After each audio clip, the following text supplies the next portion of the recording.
राधा राधा श्री राधा। श्री राधा वल्लभ लाल की, महाप्रभु श्री हरिवंश चंद्र जी महाराज की, श्री सद्गुरुदेव भगवान की। रसघन मोहन मूर्ति ठाकुर श्री राधा वल्लभ लाल जी, अनंतानंत सखियों की प्राण सजीवन मूरी श्री लाडली जी, एवं इन युगल स्वरूपों को हृदय में नित्य नवीन रूप से दुलार करने वाले श्री सद्गुरुदेव भगवान के श्री चरणों में दंडवत प्रणाम है।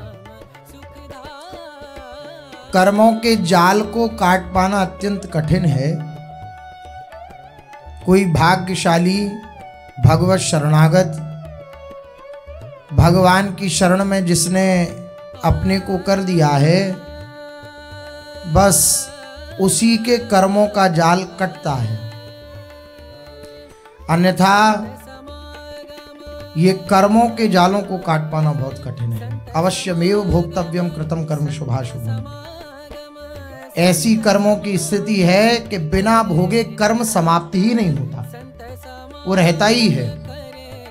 कई कई जन्मों का, 100 200 जन्मों पुराने कर्मों का। देखिए भीष्म पितामह वे कह रहे हैं भगवान से कि 100 जन्मों तक तो मैं देख पा रहा हूं कि मेरे ऐसा कोई कर्म नहीं है कि जिसके फलस्वरूप मुझे दंड मिले कि मैं सरसैया पर पड़ूं, लेकिन ये क्या है? तो बोले 100 जन्म पूर्व आपसे अपराध बन गया। ऐसा कर्म का जाल है कि जब तक कर्म को भोगा नहीं जाता तब तक उसकी समाप्ति नहीं होती। लेकिन एक ही उपाय है, एक ही कारण है, एक ही इसका विधान है कर्मों के जाल को काट पाने का। भगवत चिंतन युक्त हो जाना, भगवान के शरणागत हो जाना, भगवान का नाम रटन करना, तो अनंत जन्मों के कर्म संस्कारों को भी भस्म कर देता है ये भगवान नाम। कर्मों को भस्म करना तो एक अलग बात रही, कर्म संस्कारों को भी भस्म कर देता है ये भगवान नाम। कैसे करता है?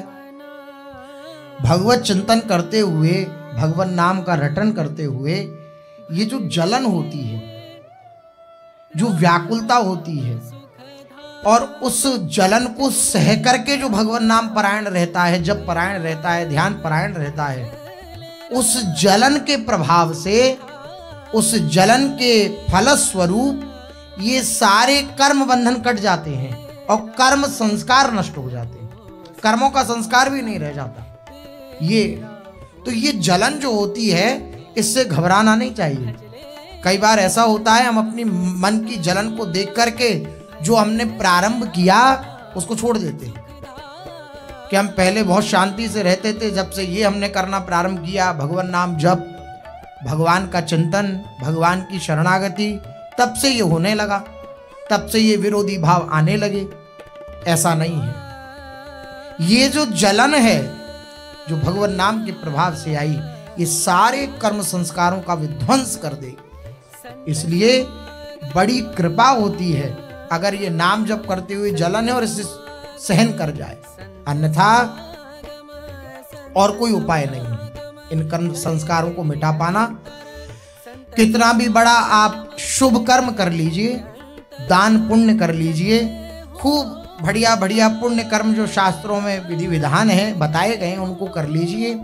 हाँ, हो सकता है आपके पापों को नष्ट कर दे, लेकिन पापों के संस्कार को, पापों के स्वभाव को नष्ट कर पाना ये कठिन बात है। लेकिन ये नाम, ये भगवत चिंतन सीधे संस्कारों पर अटैक करता है, सीधे संस्कारों को मिटाता है, पाप प्रवृत्ति को मिटाता है, प्रवृत्ति मिट जाती है, पाप करने की इच्छा ही नहीं रह जाती।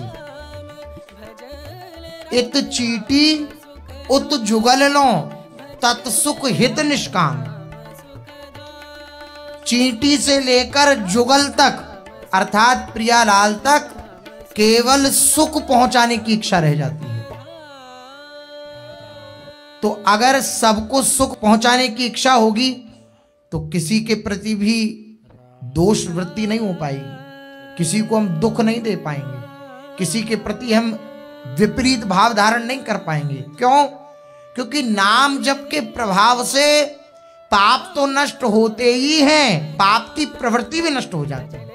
हृदय में जगह ही नहीं रह जाती किसी को कष्ट पहुंचाने की, हृदय में जगह ही नहीं रह जाती कोई पाप कर्म करने की, हृदय में स्फुरना ही नहीं रह जाती कोई पाप कर्म करने की। ये भगवत चिंतन का परिणाम होता है। इसलिए भगवान नाम जप, भगवत चिंतन, बस यही एकमात्र उपाय है कि हमारे कर्म संस्कारों को पूर्ण रूपेण विनष्ट कर सकता है, और कोई उपाय नहीं। हम खूब दान पुण्य करें, हम खूब भंडारे कराएं, हम खूब बड़े बड़े बंगले बनवाएं, लेकिन उससे हो सकता है कि पुण्य मिल जाए, लेकिन ये नहीं हो सकता कि हमारे पाप की प्रवृत्ति का नाश हो जाए। ऐसा नहीं हो सकता। वह केवल और केवल भगवान नाम जप से होता है। जितना नाम का रटन, तो पापों का नाश तो वो नाम जप कर ही रहा है, पाप की प्रवृत्ति को भी मिटा रहा है। पाप करने की इच्छा, पाप करने की लालसा, पाप करने की स्फुरना रह ही नहीं गई। ये नाम का प्रभाव होता है। भगवान नाम जप और भगवत चिंतन ये कर्म संस्कारों को मिटाता है।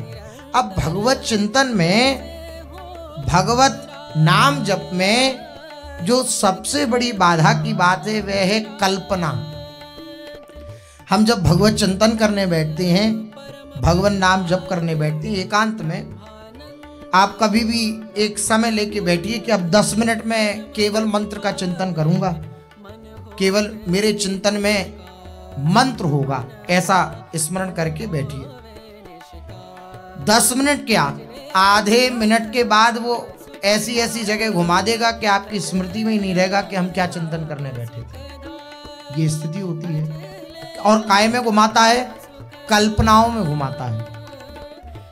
और यहां तक स्थिति आती है, कभी कभी तो हंसी आती है मन पर, कि वह क्रोधित हो जाता है बैठे बैठे।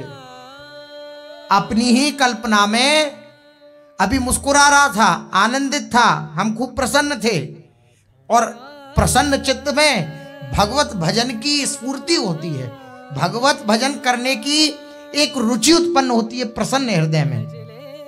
तो प्रसन्न हृदय, भगवत चिंतन करने की हृदय में लालसा उत्पन्न हुई, चिंतन करने बैठे, लेकिन मन अपनी कल्पनाओं में ले गया, और इतनी विकट कल्पनाओं में ले गया कि जहां प्रसन्नता थी वहां क्रोध आ गया।